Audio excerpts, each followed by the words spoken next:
Welcome! In front of me I have Zeblaze Stratos, and I'm gonna show you how to download additional watch faces on this watch. Before we start, if you want to download additional watch faces on your watch needs to be paired with a phone via the Zeroner application. Once the devices are paired together, we can continue. And now we can open the Zeroner application on the phone that is paired with our watch.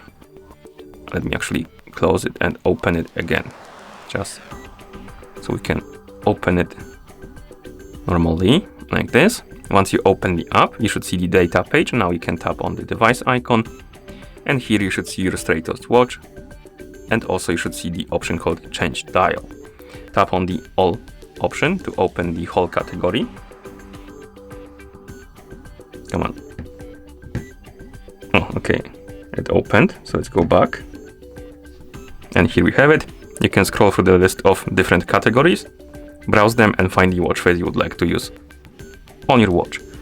And once you find the watch face, tap on it to select it, then tap on the setting button, and it's gonna start downloading and installing on your watch.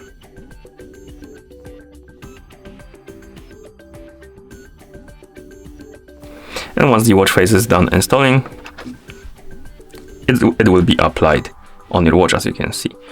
And once you're done, you can close the app. And that's how you download additional watch faces on this watch. Thank you for watching. If you found this video helpful, please consider subscribing to our channel and leaving the like on the video.